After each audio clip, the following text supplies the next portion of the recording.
Okay. All right. Well, thank you for being with us and for joining us for this time. For those of you who do not know me, my name is Lin Story-Bunce, and I currently serve on the national leadership team for the Ministers Council. I am located in Greensboro, North Carolina, and I have the privilege of spending the next hour this evening in conversation with the Reverend Kym McNair from Westchester, New York. I'm thankful this evening for the ways that our online platforms allow us to have these kinds of moments to make this possible for me to be where I am and for you to be where you are, and for all those who are going to view this interview to be able to see this conversation and that we are all still together for a time. Kym will be the keynote speaker for our 2024 Ministers Council biennial meeting that's coming up in October. So we wanted to just take a moment to introduce her to you and to give you all a sneak peek of the provocative and challenging and encouraging time that we will have with her. So, Kym, thank you so much for just taking the time to be with me. Of course, it's my pleasure. I wonder if you wouldn't mind just taking a few minutes to introduce yourself and to say a little bit about who you are. Sure. So I'm the eldest child of George and Terry McNair. I'm the eldest of my the sisters that I grew up with. I have other siblings I didn't grow up with. My family has been in Westchester for my grandfather bought a home in Katona where I was raised, where he raised my dad, where I was raised. I'm still here in Westchester. I am Baptist and a whole lot of other things because I've traveled. The pastor of my childhood felt very strongly about being connected with other faith and religious communities. So I've got a sprinkling of a few different denominations and ways of being in my own theological grounding. But I'm also a gardener. I have a vegetable garden in the front out this window, and then I have a flower garden in the back. Back there, so my mom can go on the deck and look at something pretty. But up front is experimental. I'm really good with tomatoes and garlic. It's almost time to plant garlic. I love apple picking. It's the time of the year. I have a rescue dog. I love sci-fi and fantasy. um Star Wars and Star Trek were the soundtrack. John Williams is in the soundtrack of my life's soundtrack. And for those who know who John Williams is, that will make a lot of sense. I I read a lot of sci-fi and fantasy, and I read a lot of Afrofuturism, and I love books where the characters look like me Mhm. and they're struggling and overcoming. They're usually YA books, but there's some similarities there. So yeah, that's a little bit about me. Yeah, I really appreciate that. That's all the things I don't find in a bio that's written out about you, which is really Mhm. nice. This really rich, full picture of who you are, kind of outside of all the things that you do. And you do so much, Mm, kind of where you are. I know I've seen where you've been preaching for Metro Baptist in New York, mhm. some, but I also know that you are really rooted in your own community, doing Right. some incredible work where you are.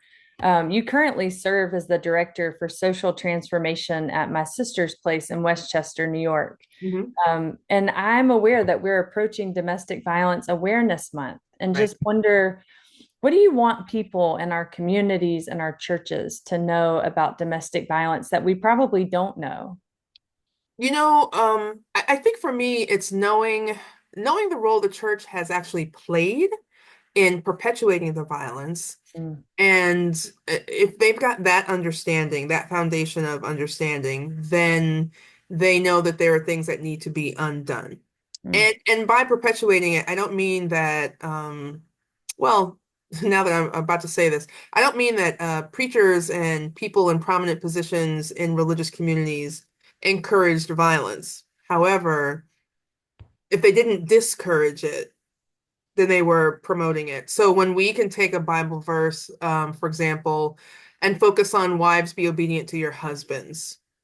Well, what does that mean? Wives be submissive. What does that mean? And why don't we read the entire chapter where there's the call for husbands to love their wives as Christ loved the church, but we focus so much on this idea of submission. And also, if we could take this even back to Genesis, when the first couple is instructed to subdue the land, right? To bring it under submission. We take that, unfortunately, we have taken that to mean that we're supposed to bring each other under submission. And I could move through from Genesis to Revelation and all the ways that, from my perspective, I can see how violence has become a way of life that the church has perpetuated. Phyllis Tribble wrote Texts of Terror, and they are there, and there are more that she could have included in her book. I think there, and the other thing, in seminary, there was no education on domestic violence. The education that I received, I sought, and it was outside of seminary, and it would things would change dramatically in the most beautiful way if clergy were also trained on recognizing what the signs of abuse are, recognizing the challenges of being in a church where it could be the pastor, it could be the deacon, it could be the usher, the steward, the trustee, or whoever, who is either the one committing the acts of violence or the one who is on the receiving end. It's so complicated, but we definitely have a role in bringing peace into homes. Yes. And Yeah. I would say too, coming up on Domestic Violence Awareness Month, I would love to, I would love to lead a workshop on crafting sermons for Domestic Violence Awareness Month. That would You be know, really interesting. it's not a muscle that many preachers and pastors and ministers have really flexed. I would love for churches to reach out to local domestic violence agencies to bring us in, because for too long we've been at odds with each other. Right. And of course we have to have some boundaries, because we know we couldn't have someone come in from a church to proselytize, but we would want someone to come in to maybe talk about what the church does, what their congregation does, and invite us in to talk about what we do, to develop a way to be in partnership to make sure that families are safe. Yes. I mean, so I was just about to ask you what could churches in communities do, or what have you seen churches do to create relationships where I just imagine there's so much shame around domestic violence, specifically probably more for women, but maybe both, maybe for men and women in domestic violence relationships. And I do know that it goes both ways, that men experience domestic violence and women experience domestic violence. And part of what keeps maybe the divide between the churches and the organizations is the amount of shame that people feel around that experience, that they can't just say, this is what I'm experiencing, or this is what I'm going through. Because the follow-up question after I say this is what I'm experiencing is either what did you do, Right. or why are you still there? Right. I just did a training today at a local hospital, and I asked people in the room, how many people have heard of My Sister's Place? Maybe five hands out of 28 people in the room went up. Wow. So there's a lack of knowledge that agencies like mine exist. You know, I so I'm thinking as an organizer, and one of the key tenets of organizing is to bring people together for a common goal. And oftentimes that common goal is basic understanding. I did a Saturday session at a Baptist church in Peekskill. Oh, There's the dog. That's okay. and can you pause it? I can. Yeah. Yeah. So I did a training in Peekskill at a Baptist church, and it was organized by the local NAACP, the church, and Alpha Kappa Alpha Sorority Incorporated. And because I know people in the NAACP, I know the pastor, and I know folks in the sorority. So I was already known to them. Mhm. So I think it's easier when we are, let me back up. I think we find it very easy to be transactional. So you could easily, any church could easily reach out to an agency and say, "Hey, can you send someone in?" Right. It's harder to develop relationships to make it more transformational. And so based on my relationship with the folks who were organizing it, it was more of a community homecoming gathering feel to it, which Hmm. also opened people up to share more, to talk more. I also try to use a lot of humor in my trainings, and not because I don't take this seriously, but humor has a way of Yeah, helping that's people breathe a resonant. little bit, you Hmm. know? So yeah, I think if pastors and ministers, lay leaders, whoever want to really do this work, they really have to think about, how do I develop a relationship with people who have a skill set that I don't have? Right. Yeah, Yeah, I really like what you said. It's easy to be transactional, but it takes the real work is in becoming transformational, right. building relationships that make this a transformational thing that we're doing. I hope that that comes back up as we maybe as we talk tonight, but really as in Pennsylvania, that that's some part of because I think that's not just for this, right? That's for any kind of social justice work that we're doing Yeah. in the world, the kinds of relationships that we're building. If we want to have transformation, it comes with relationship, not transaction. Yes. Yeah. And it requires us maybe going out to lunch or for coffee just to sit and talk, Yeah, because at our core, we are human beings, right, and we want connection, and we want peace, and we want comfort, and we want to know that we're seen, but you don't get that from a cold call saying we want to invite you in. right, right. I wonder how did your, because you're an ordained minister, Hmm. how did your calling into ordained ministry inform your work or your calling into your work with My Sister's House? Um, how does my call? Justice, justice, justice. Yeah, I think also, not I think, I know for me. So I'm a survivor of gender-based violence. I come from a family of women who are survivors who have also done some work. So my mother was the director of family violence at the local correctional facility. I have another cousin in Florida who is an incredible organizer. She's also a survivor. So I'm surrounded by people who are able to have open and honest conversations about what they've experienced or how they're helping other people. So there's that piece. I think for me, because of the way that my family tells stories about this and has started to unpack it, it was just a natural progression for me to be engaged in that work. Hmm. But also coming out of a Black church where I grew up under the leadership of a pastor who grew up in a time of Martin Luther King and taught us about King. So to take what I know about justice, to take what I know about the prophets, to take what I know about Jesus, and then to take my own experience and how that's a conversation that I'm accustomed to, it just one plus one plus one. And that, if yeah, I think it's about who you are, but who you are.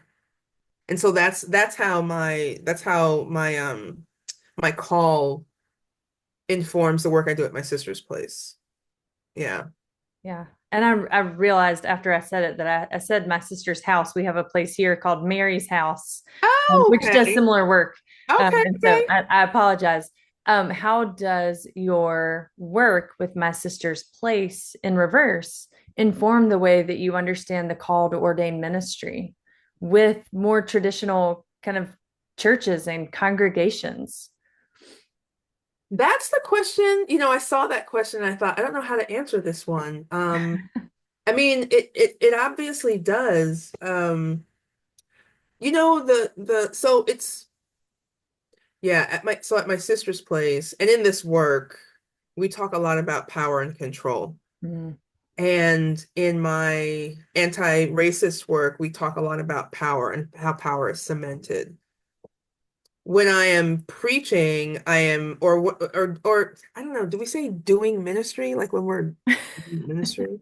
How do we do ministry? But Right? um, as an ordained clergy person, I am also thinking about power, recognizing how power impacts people who have been disempowered in domestic violence relationships or in the anti-racist context, helps me kind of frame how we understand who we are in relationship to God, who are we in relationship to Jesus, who are we in relationship to each other, and how do we respond to the kind of disempowerment many of us may experience. I preached on Sunday about the Samaritan woman at the well, and I talked a little bit about how she had to restory, how she had to reclaim her story from that title, Samaritan, Samaritan, Samaritan.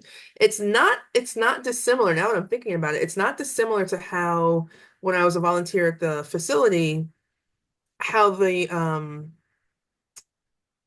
incarcerated were called offenders, Oh, yeah.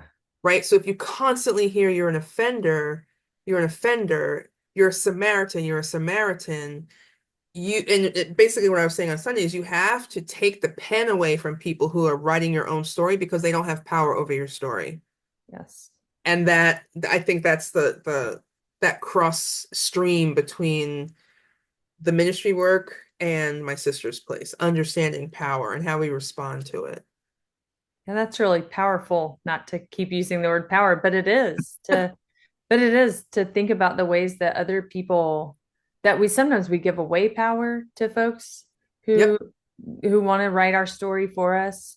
And as churches, having to think about the ways that we have been complicit, implicit in the ways that we have taken away power from others, the way right. that we have in our preaching and our ministries been writing other people's stories for them.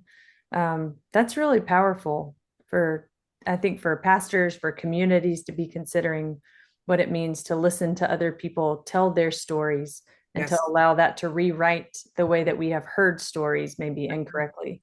that's it. That's it.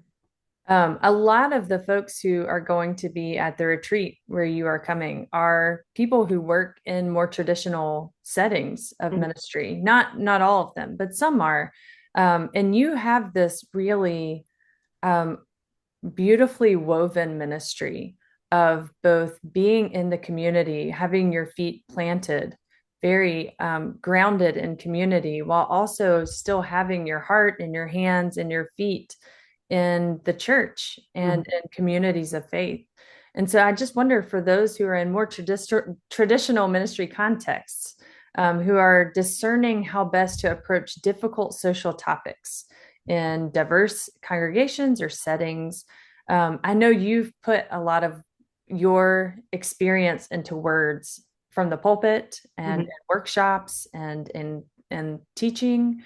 What have you found to be important tips or tools for approaching difficult sermons or discussions or bringing communities together around more divisive topics? You have to know who you are. Mm, I am, so part of the way when you asked me to introduce myself, that is very similar to how I introduce myself in the Undoing Racism workshops. We always open up the workshop and asking people, who are you, what do you do, and why is this important? And for a while, I would write down because I was trying to get it right. And then some of my co-organizers told me, just say who you are. You don't have to write it down, but you really have to know who you are. So I start off by saying, one, I'm a Black woman, and Black with a capital B. That right there tells you, or at least it tells me who I am in this country, who I am at this time. I am the oldest daughter of George and Terry. So I'm giving you my history and my heritage, my parents. And and sometimes depending on the workshop or the occasion, I may say, I'm the granddaughter of David Preston McNair, who came from South Carolina and settled in Wyandotte Country in Kansas. Like, so right there, I'm telling you who I am, but you have to figure out for yourself who you are. Oftentimes when we say when people say, so tell me about yourself, oh, I do this and I do this and I do this. And that's not really the question that's being asked is, who are you? Whose are you? Right. I'm TT Kim, I'm friend Kim, I'm sister, like all of these things. I think once you're able to really situate yourself first, that's the first step. You just have to know who you are. Telling my story from the pulpit is not slicing open a vein and bleeding all over the pulpit, right? And if you're not careful, you will hemorrhage all over everywhere, and people aren't paying attention to your sermon. They're wondering how they can take care of you. Yeah. I think so. The second thing, and this I say this with a laugh, but I hope people will understand this. I have a paid best friend that I meet with every other Saturday at 8 o'clock in the morning for 45 minutes. Yeah. So I have organizer friends who say the best way to organize is to get yourself organized. So Mm. knowing who I am, having that paid best friend, also having a circle of people that you can be open and honest and vulnerable with. I've lately been calling on folks and I've been calling them my Avengers.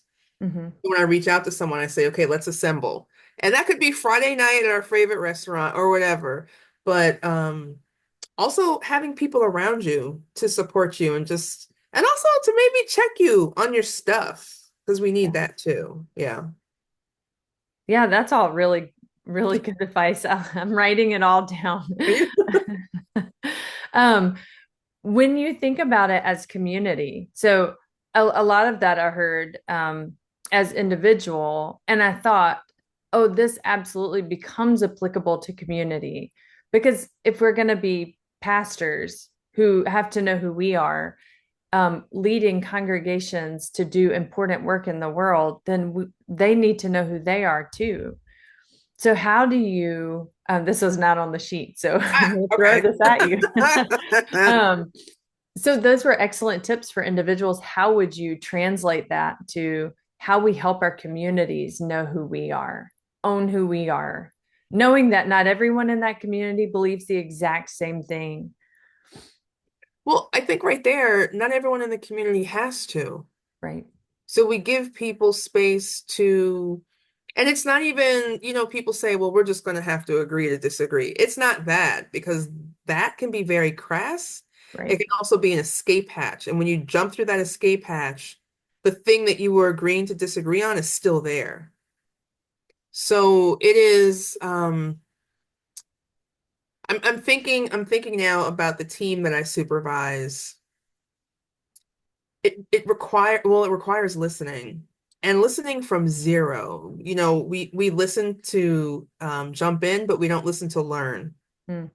And it's listening to people. When you begin to listen to people, they recognize that they're being seen, they're being heard, they're being acknowledged, and that gives people the opportunity to start to share their own, or at least think about their own story. You said something earlier about survivors feeling shame. Hmm. I think one of the reasons that people don't share is because they feel shame. They don't feel like they're good enough. Psalm 139:14 is my favorite psalm.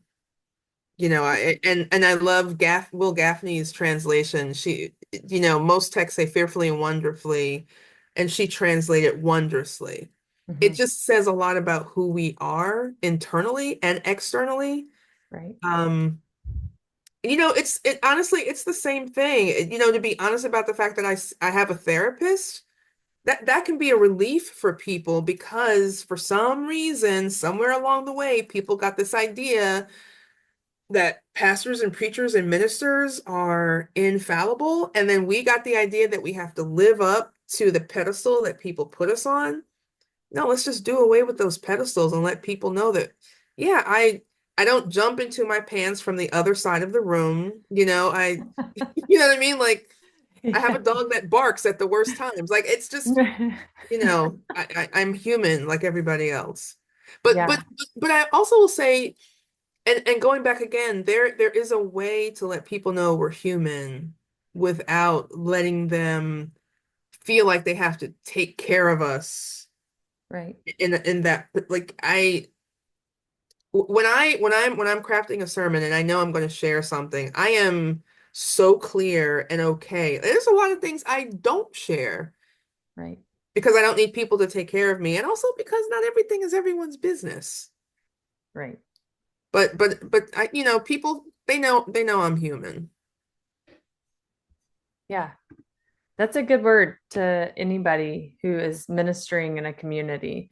I do think, we have seen the burnout of ministers, and a lot of that I think comes from this pressure to be something more than we are, and Yes, not see ourselves as enough, which right. then, of course, doesn't allow our congregation to see themselves as enough. That's right. One of my favorite things that I've read about you is that you are an excellent storyteller. And I mean, I've read that about you in several of the circles that have talked about you. Oh Um, wow. I have a connection with Metro Baptist in New York through a friend who's been there, and my church youth group has worked with their summer program. And Okay. so I've been at least stalking you a little bit on their website. And so you said, or it was said about you in your bio, but I think it's a quote from you. When you were preaching there in 2021, you said, "The stories of my ancestors, as I have heard them." And well, I guess I should quote it better. It says, "You talked about the ways that your life has been shaped and influenced by stories." And then you Hmm. define those stories as the stories of your ancestors as you have heard them, as they were traditioned to you, and then as they have been pieced together over history, Wow. I over said your that. history. You did say that. And it's longer. So if anyone watching this wanted to see the full quote, the whole thing's beautiful. Um, but storytelling is such a powerful thing. I think, I mean, as we've seen throughout history, this is how communities have kept their identity, is through the way Yes. that they have passed down stories. But as we think about communal justice, what it means to be communities of faith who want to be involved in the world, who believe that our calling to be God in the world is to be doing something meaningful and shifting the trajectory of where we're headed toward beloved community, toward justice, toward God. Um, I just wonder how you think the act of storytelling in our communities might help us heal. It might help us move forward, Mm. and it might help us to see the thing that God is calling us to. How do you think storytelling plays in all those ways? So the first thing I want to say is that word traditioned as a verb. I got that from Christopher Morse when I was at Union Theological Seminary. The idea of how not that traditions and rituals get passed on to us, but how the story is part of our tradition and that gets traditioned Okay. generation to generation. I there were many things I loved about Union, and that particular lesson from him was one. So stories. We are not, and I say we as Americans, we are not good at truth telling of our stories. So you know the Ancestry.com commercial where the guy is like, I think he starts off in a kilt, and then by the end of the commercial, he goes to Ancestry and he finds out he shouldn't be wearing a kilt, he should be wearing lederhosen, right? Because Ancestry tells him the story of his people's movement Hmm. that his parents didn't tell him or his grandparents didn't tell. Somewhere along the way, people didn't tell him who he was. Right. And it could be for any reason, right? And I'm just like using my Baptist imagination to imagine what how did he get to the place where he didn't even know who he was? What didn't his people tell him? So storytelling actually requires us to do some excavation, Mm. to be brave about some of the stories that are hidden, to be brave about the stories, to be brave about conversations that we need to have with people who hid those stories. Right. Recognize that those stories, the story of my past cannot hurt me. Wow. Telling the story is a path for me, a path to liberation. Right. But what happened yesterday can't hurt me and should not have as much power over me as I may give it. So if we can sit down and think about, especially in families and in churches, how many churches have stories about Oh, I don't know, a misbehaving pastor or the deacon or something that went wrong and we don't want to talk about that. You Right, know, when I went through interim it was training to be an interim pastor, and I remember in one of the sessions we talked about how an interim is supposed to come in and help the congregation kind of recenter itself, but part of that is also excavating some of those stories that people don't want to talk about. right, Because what that pastor did was 40 years ago and we're just not going to talk about it anymore. No, let's carefully excavate that because there are still people walking around sitting in pews, praying on Sunday, singing in the choir, reading scripture who were hurt by that. right. And their hurt comes out in how they interact with other people. And then that hurts other people. You know, we have to be brave enough to tell our stories and to ask questions of the people who may not, you know, who may find it difficult to relive and retell that. You know, this is also making me think, and this goes back to your question about how my sister's place informs my call. I have such a new appreciation or such an appreciation for understanding trauma Hmm. from working at my sister's place. And then to be able to take what I understand there and look out at a congregation and understand how trauma is sitting in the pews with us. Right. But it comes from those stories that we sometimes don't want to tell. We have to tell the stories. Yeah, when you were talking about excavating, it took me back to the beginning of our conversation where we were saying, in what ways have churches actually, I don't know, been the place where people experiencing domestic violence didn't feel safe because the stories that we were telling were not stories that made them feel safe or Right, heard or seen, that right, gave some real, I think, weight to their experience. And so we have to go back and we have to, as communities, then excavate the ways that we have told those stories right. and then do some truth telling about the way we need to tell those stories Yep. that allow people to heal, to be seen, to come, to be in community. That excavating, that's really, I don't know that that's something that we're in the work of doing or even talking about really. Yeah, Um, no.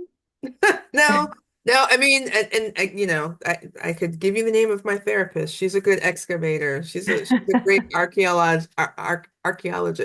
You know, you made me think of something else. Uh, Kind of going back a little bit, and I know we're a little all over the place, but I was also thinking about how we weaponize forgiveness, oh, yeah, right? And that's another story that we get told. You know, if Jesus could forgive on the cross, then you can forgive this person who has caused you harm. I don't preach or believe that yeah, because that's my story doesn't line up with um how that's been weaponized against me. You know, this idea that if you don't forgive, you know, God is going to be so displeased with you. I think me and God are okay with how I have chosen to figure out forgiveness for the person who caused me harm. I think we're good. We're yeah, good. But that's a story that I had to write that for myself and pass that on to other people to let them know you forgive when you want, if you want, that's if right, it's safe for you, because then it's forgive and then forgiveness equals reconciliation, just like that. right, No, it doesn't. It can't if there's no safety. right. You know, but that's also again my sister's place in this work and the anti-racist work, also thinking about transformative and restorative justice. What does that requires a lot of work, Yes, right? yes, it is. So the excavating is all part of that. It has to be done carefully, with love, with compassion, you know, maybe with professional support, mediators, other people, but yeah, storytelling is a must. Now, I should just warn people, I'm not going to require people to tell stories like that because I am not a clinician and I'm not there to do that kind of work, but we might do a little storytelling. Yeah, yeah, I think it is. So the last biennial was around storytelling, Okay. actually. And we did not ask people to tell stories that would be like bleeding all over a pulpit or hemorrhaging in front of a crowd. Right. We invited them into some acts of storytelling, but it does two things. It doesn't just allow you to know yourself, but it gives you the opportunity to open yourself up to community. Yeah. And I think when we are vulnerable, then that really is what you begin to build. And I think you're right with safety, with appropriate vulnerability, those kinds of things, doing only opening up as far as you feel safe. Hmm. But when you were talking about weaponizing forgiveness, the other thing I thought was, even if we didn't see it as weaponizing, which I understand what you're saying, and I do see that too. I think there are people who would feel like that's not what I'm trying to do. The other side of that is when we kind of make forgiveness this very like easy out. So we're just gonna, we just forgive and move on, right? We forgive, we move on, and that right there just takes away the power that can come with actually asking for forgiveness and there being reconciliation and there being trust rebuilt, which all takes lots of time. It does. Um, and an honest community, authentic community that can come from that kind of work. Um, anyway, you're doing so. I mean, I'm so excited just sitting here. I'm like, oh my gosh, October's going to be fantastic. Which I didn't doubt one bit, but listening to you, I mean, that people wanted us to do an interview so that other people could hear how good this is going to be was just brilliant. So, hats off to those who came up with the idea of having you do something like this, a sneak peek. Thank Uh, you. Thank you. You know, we are, go ahead. Yeah. no, I just want to suggest a book if you really are interested in because when you said the idea of forgiveness giving people an out, Mhm. and this came up a lot during the Me Too movement when it was just, okay, I'm sorry, and okay, we're good. It's Right. not that. There needs to be lamenting and repentance, all these pieces. Rabbi Danya Rutenberg wrote a book called On Repentance and Repair. It Oh, is an astounding work on understanding forgiveness, understanding repentance, understanding repair. And it came out of, if I'm correct, it came out of some of her tweets that she was tweeting during the height of the Me Too movement. okay.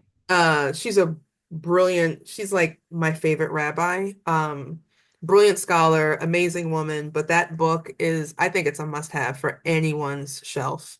Layperson, religious leader. It's just an amazing book. Okay. Thank you. Yeah, Put that and with our as we put this interview out, we're also going to take some of the content from this and just put it into some of our newsletters for those who don't get a chance to watch the entire interview or even pieces of it, but just to have some of the content for our newsletters. So we'll great. we'll tag that in there and maybe bring a copy with us in October. So we are so looking forward to having you with us at our biennial meeting. Um, and we know that during that time, you'll be helping us to consider the ways that God is moving in the world and is doing some new things in our Mhm. midst. We know that some of the programming is probably still percolating with you, but as of now, what kind of discerning and shaping, um, what's shaping up for you that you see happening at the retreat or ways that you plan to kind of draw in our attendees? I don't like to spend a lot of time talking. I like to spend some time getting I want people to think. I've learned not to be invested in convincing people of anything because I can't. And if I spend time trying to convince people, then I'm losing the time I could be spending with people who are thirsting to know something. I'm planning on I did start an outline, and you've actually, this conversation has given me some ideas around some thoughts. When I will say this, when the request first came in, I thought on preaching, like I know amazing like preachers who like I am not that person, but thinking about how we combine how do we talk about um or workshop or teach or help people understand the responsibility of the church in addressing issues like domestic violence, like poverty, like racism. And again, for me, it comes down to knowing who you are. How were you socialized? And one of the things about our socialization is that for many of us, we're no longer able to speak to the people who planted those seeds in us. Mm, So so what do we do? So for example, the pastor of my childhood, he's not here anymore. And there are some things I would like to ask him, like why, knowing you came up in you were there when King was assassinated, like why would you teach me this thing when this happened? There are just some things that we're not able to address. So how do I have that conversation with him through my sermon writing, right. right? How do I unpack that through my sermon writing, or what some of us call sermonating? Um, Yeah, for me, it's really about knowing your history and being able to tell some of the stories. And we're not going to do, again, storytelling, but we might talk about the importance of it. Yeah. It's something I am really fascinated with when I see people and I see them say something. I'm often thinking like, so where did they learn that? How did that become? And yeah, I think I'll stop there because I will probably talk myself into presenting on something that I'm not prepared for because it's recorded. Um, I am really interested. One of the things I'm really interested is how did how did we get to where we are? And if we're thinking about Isaiah, what's the new thing that we may be thirsting for? Oh, Like streams in the desert?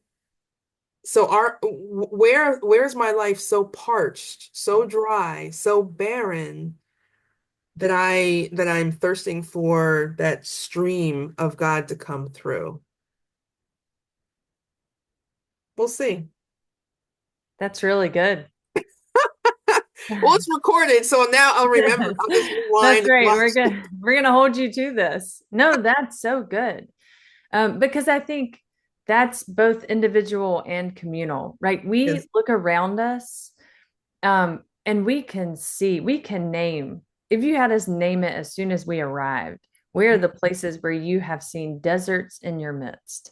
I mean, I think some of us, as small communities where we're situated, as we look around at our kind of, as our country is coming up on an election, Mm, you know, there are places where we think, man, we are walking in the desert in some ways. And just the reminder that there is this text in Isaiah, this promise that God is doing something new yeah. among us, bringing streams in the desert, to us. And then in our individual lives, I mean, you were saying earlier, just kind of being human. I mean, there's so many experiences that we have going on, grief and joys and worries, kind of all the time that we're carrying with us all the time. And as pastors who will be the people at this retreat, we are holding not just our own deserts, we're holding the deserts of people that we love, Right.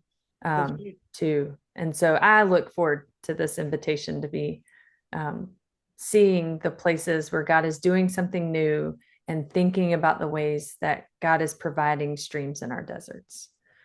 So thank you so much. Thanks for being with Yeah. us in October. Thank you for giving me part of your evening this evening. I'm really grateful.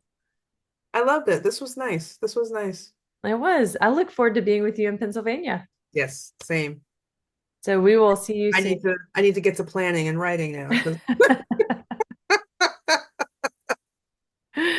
Thank you so much. all right, all right.